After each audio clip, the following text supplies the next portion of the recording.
अस्सलाम वालेकुम, कैसे हैं आप सब लोग। उम्मीद करती हूँ कि सब ठीक होंगे। अल्हम्दुलिल्लाह मैं भी ठीक हूँ। और आज हम जा रहे हैं, मैं अपने हस्बैंड के साथ जा रही हूँ साहिवाल, क्योंकि हमने अपने बच्चों का स्कूल चेंज करना है। तो उस सिलसिले में स्कूल विज़िट किया जहाँ हमारा दिल था कि चेंज करें जो स्कूल, वहाँ विज़िट किया है और वहाँ थोड़ा सा टाइम लगा। उसके बाद मैंने लेने थे कुछ नलकियाँ वगैरह सूट्स के साथ मैच करनी थी, क्योंकि गांव में नहीं मिलती, तो फिर जब शहर आते हैं तो फिर ये चीज़ें शहर से ले जाते हैं। तो यहाँ मैं मार्केट आई थी और नलकियों वाली शॉप पे, और यहाँ से मैंने नलकियाँ सारी मैच की और बाकी जो बुकरम वगैरह सिलाई के लिए जो जो चीज़ें लेनी होती हैं वो ली। और उसके बाद थोड़ी देर हम अपनी नंद के घर में गई थी, वहाँ थोड़ी देर बैठे और बच्चों को हम पीछे ही छोड़ के आए थे अम्मी के पास।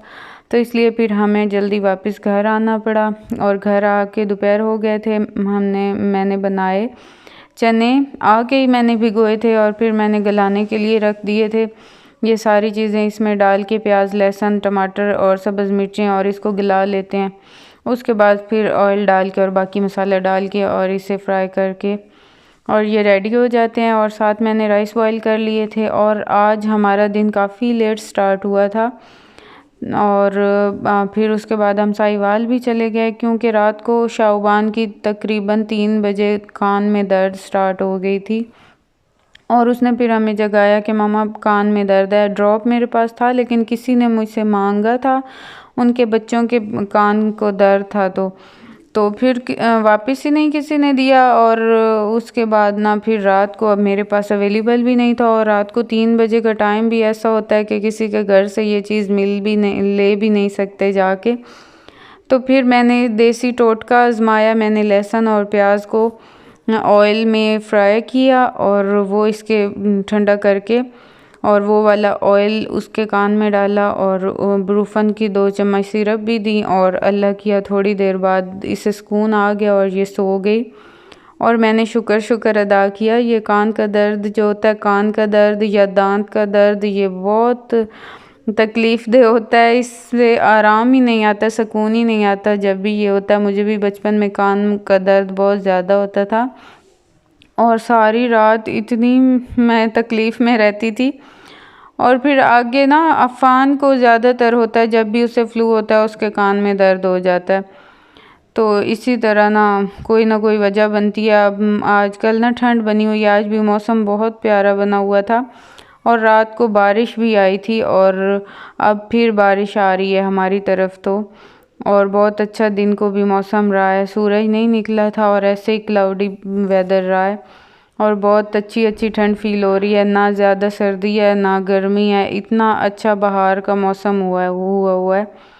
और ये हमारा रेडी हो गया था सालन। इसे 2 मिनट फिर मैंने 2 सीटी से मैंने रखा और उसके बाद फिर ये राइस भी बॉयल हो गए थे और मेरे हस्बैंड को भूख लगी थी, तो उन्होंने ऊपर चने डाल के और खाए। और चने बहुत मज़े के बने थे, इतने टेस्टी मैंने ज़िंदगी में आज तक नहीं बनाए। मुझे खुद यकीन नहीं आ रहा था कि ये चने मैंने बनाए हैं, ऐसे जैसे ना कोई अच्छे वाले रेस्टोरेंट का टेस्ट होता है ना, इस तरह का टेस्ट आ रहा था। बहुत अच्छे बने थे। और ये वीडियो के चक्कर में ना मैं गरम गरम मुंह में मैंने डाले और मैंने फ़ौरन बाहर निकाले कि इससे बेहतर है मेरा मुंह जले, मैं खाती नहीं हूँ। मैंने ऐसे ही साइन दे दिया कि बहुत मज़े के हैं।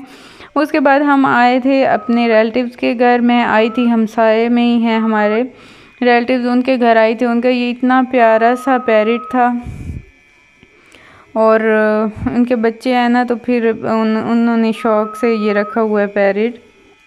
और साथ ही ये मेरे कुछ बड़े कज़न हैं जिन्होंने ये रखे हुए हैं कबूतर, बाकायदा उनका ये जंगला सा बना हुआ है और आगे करके वो मिट्टी की एक कोठी सी भी छोटी सी बनी हुई है। और बहुत शौक़ है इनको ये कबूतर पालने का। और फिर इनके घर ये एक पेड़ है बेर की, गोल बेर जो होते हैं, और मेरी कज़नें भी साथ थीं और हमने यहाँ से बेर खाए। इतने मज़े के मीठे बेर थे तो छोटे छोटे, यहाँ से नज़र नहीं आ रहे आपको, मैं अगर ज़्यादा क्लोज़ करती हूँ तो शायद नज़र आए। ये देखें छोटे छोटे हैं लेकिन इतने मीठे थे। वो बता रही थी फूफो मेरी के ये बच्चों ने ना ऊपर पत्थर मार मार के और टाइम से पहले ही इन्हें ख़त्म कर दिया। ये देखें इतने हमने चुने थे और बहुत टेस्टी थे और मेरी कज़न और मैंने बहुत इन्हें एंजॉय करके खाया था। उसके बाद मेरी सिस्टर ने आज मुझे कहा हुआ था कि उसने अपनी नंद की हुई थी दावत छोटी सी, तो फिर उसने कहा हुआ था मेरी हेल्प करवाना, मुझे राइस बना के देना कि तुम ना अच्छे राइस बना लेती हो जाता है अक्सर, कभी कभी मेरी सिस्टर की भी कुकिंग बहुत अच्छी है, लेकिन कभी कभी ऐसा हो जाता है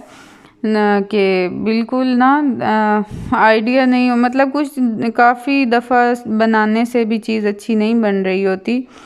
तो उसने भी पिछली 2-3 दफ़ा राइस बनाए हैं लेकिन वो अच्छे नहीं बन रहे थे उससे। तो फिर उसने कहा कि आप मुझे बना के देना। तो ये वेजिटेबल्स वाले थे राइस, और फिर मैं उनके घर गई, उनको बना के दिए। और ये हुबान कह रही थी कब से मुझे बॉईल कर दें, पोटैटो बॉईल कर दें, तो टाइम थोड़ा था। शॉपर में रख के अवन में अगर रखें तो फिर बॉयल होती है चीज़, और अगर ऐसे ही रख के अवन ऑन करें तो फिर वो होती है मतलब भुनी जाती है, वो गलती नहीं है, मतलब बॉयल शॉपर में ही चीज़ होती है। तो फिर मैंने छोटे छोटे 2 आलू इसमें शॉपर में डाल के और रखे थे, और ये देखे 2 मिनट के बाद ये इतने अच्छे से बॉयल हो गए थे। और फिर इसने खाए थे नमक लगा के। और हालांकि मैंने इसे कहा था कि आपको मैं फ़्राइज़ बना देती हूँ, लेकिन उसका मूड ऐसे ही था। उसके बाद ये मेरी सिस्टर ने खीर बनाई हुई थी और इतनी टेस्टी ये बनी हुई थी, इसमें खोया डाला हुआ था, जो खोया मिलता है ना वो, और बहुत मज़े का टेस्ट था। अब रात हो चुकी थी और इतनी मज़े की बारिश हो रही थी और मौसम इतना अच्छा लग रहा था, दिल कर रहा था एंजॉय करने को। मौसम में बाहर आई हूँ थोड़ी देर और बहुत अच्छा फ़ील हो रहा था सैन में, और इतनी ज़्यादा भी नहीं थी बारिश और इतनी कम भी नहीं थी, लेकिन बहुत मज़े की ठंड थी। और बस यही थी मेरी आज की रूटीन। आई होप कि आप लोगों को पसंद आई होगी। अगर पसंद आई हो तो लाइक और सब्सक्राइब ज़रूर किया करें। अपना रखिएगा ढेर सारा ख्याल, मुझे रखिएगा दुआओं में याद। मिलेंगे नेक्स्ट व्लॉग में, तब तक के लिए अल्लाह हाफिज़।